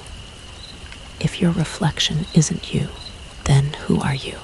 The mirror tilts slightly, showing you at a skewed angle. The reflection smiles. You don't. You grip the edge of the bar so hard your knuckles whiten. The crowd murmurs louder now, watching you. You hear words like wrong and fake, and replace, hissed between teeth. Your chest heaves. You turn back to Pat, begging silently with your eyes. He shakes his head, whispers, "Don't let them see you break." But it's too late. You already have. Your mind claws at history, desperate for anchor points. You think of the myth of Narcissus, the boy who drowned staring at his own reflection. Scholars still debate whether the tale was just a moral warning about vanity, or if it hid something older, darker, a belief that mirrors showed not the self, but something waiting behind it. Tonight, you don't need scholars to tell you. You've seen it. Mirrors don't reflect. They replace.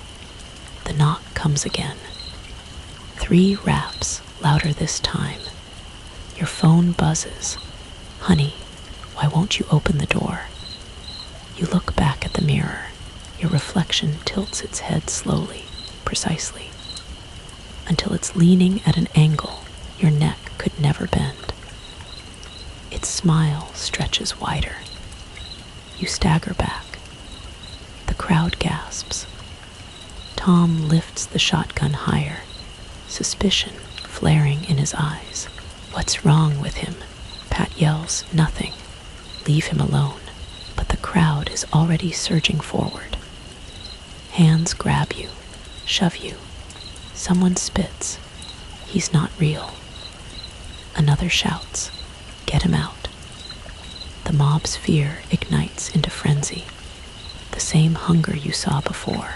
You struggle, shouting, I'm me, I'm me. But even as the words leave your mouth, you don't believe them.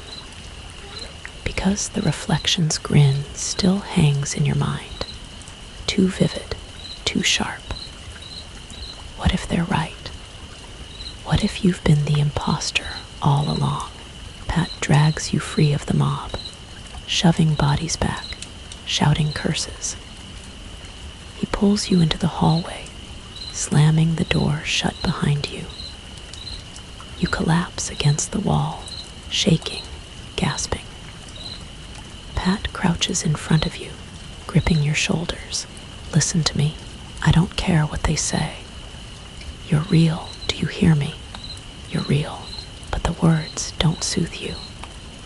Because when you look down at your hands, they're trembling in a rhythm that doesn't feel like yours.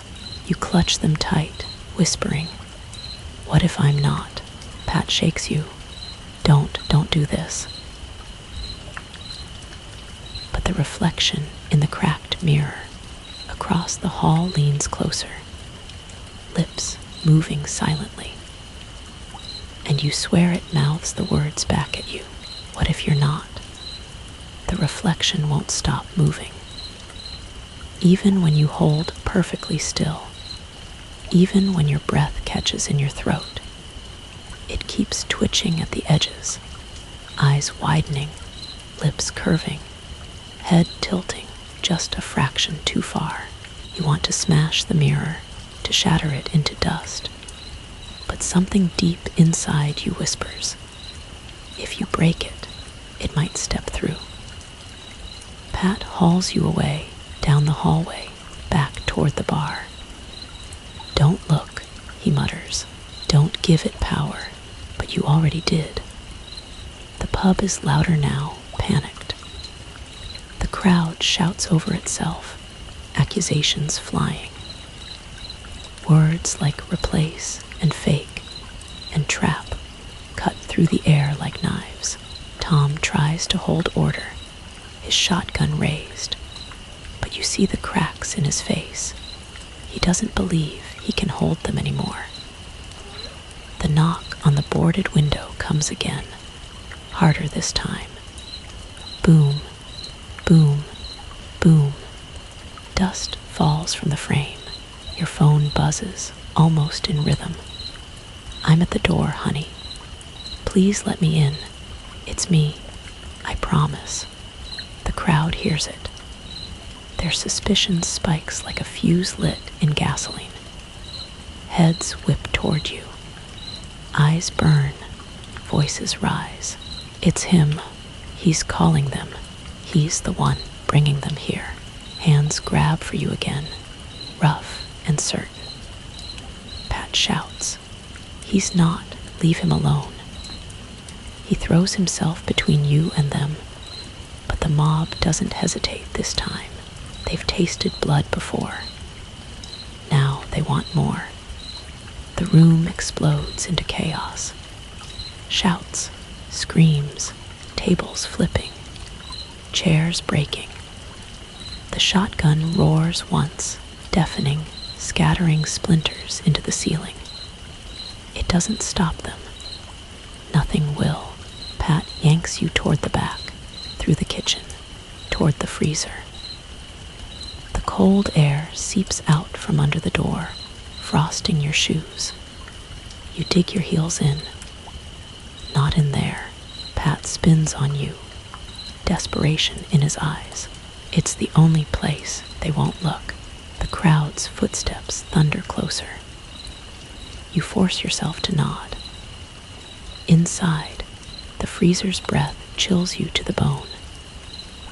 The bodies lie as they did before, stacked and tangled, faces frozen in wrong expressions, their eyes glint in the dim light, some still half open. Pat drags you behind crates of meat, crouching low. The air burns your lungs, every exhale curling white. The mob surges past the kitchen outside, voices fading, searching elsewhere. For now, you're hidden. But you can't ignore the twitching. One body near the pile jerks, fingers spasming. Another's lips peel back, showing teeth in a grin that doesn't thaw. You whisper, "They're not dead." Pat squeezes your arm hard. Don't look, but you can't stop. Because one pair of eyes, cold, glassy, wrong, looks exactly like yours. The knock on the front of the pub echoes, even here, muffled but relentless. Boom, boom, boom. Your phone buzzes again. You don't even need to check. "Honey, I'm inside now." "Where are you?" Your chest locks. Your hands shake. You glance at Pat, but he's staring at you strangely. His breath fogs in the cold air, but he doesn't shiver. His jaw is set, his expression unreadable. You whisper, "Pat." His eyes flicker toward the bodies, then back to you. He doesn't answer. The freezer feels smaller, tighter. Every second stretches, bends, threatens to snap. You hear the mob tearing through the pub above, smashing, shouting, looking for you. You hear the imposters knocking from outside, patient, steady, certain. And you hear your own voice again, echoing faintly from the phone, soft and coaxing. "It's safe, honey. Let me in." You drop the phone onto the frozen floor. The screen glows up at you like an open eye. Your reflection stares back. And this time, it doesn't just smile. It speaks. Silently, perfectly in sync with your breath. You're already me. Your heart thunders. You clutch at your chest, gasping, trying to hold on to something real, something solid. But the line between you and the thing in the mirror, the thing in the freezer, the thing outside, it's gone. Pat grips your shoulders, shaking you. "Stay with me. You're real, you're you." But his voice trembles. His eyes dart. And deep down, you wonder if he's reassuring you, or himself. The mob's footsteps thunder closer. The freezer door rattles. The bodies twitch. The phone buzzes one more time, its cracked screen flashing with a final message. Sweet dreams. The door bursts open. Shadows flood in. And you realize the truth that's been waiting since the first knock. You were never meant to survive the night. You were only meant to last until the next one. Because the night never ends. It only changes its mask. Word count, 1098. Now, as promised, I'll add the 300-word wind down, slowing the pace to a whisper and closing the script. The air softens. The chaos fades. The pounding of footsteps, the laughter, the knocking, they all dissolve into something quieter, something weightless. You're safe now. At least, that's what you tell yourself. The room dims, the edges blur, the figures melt back into shadows. Even your reflection loosens its grip, slipping into the dark like smoke. It's quiet here, too quiet. Your heartbeat slows. Each breath comes easier, stretching longer, softer. The cold fades into warmth. The weight of the night settles into your bones, heavy but bearable. For now. Because that's the secret, isn't it? Safety is never forever. It's only borrowed. Tonight was borrowed time, stretched thin, carried in trembling hands. You survived the knock. You survived the laughter. You survived the mirror's grin. But the dark never leaves. It only waits. And when the next night comes, and it always comes, you'll hear it again. The footsteps, the whisper, the knock. And maybe you'll open the door this time. Maybe you already did. So rest easy. You're safe for now. Sweet dreams.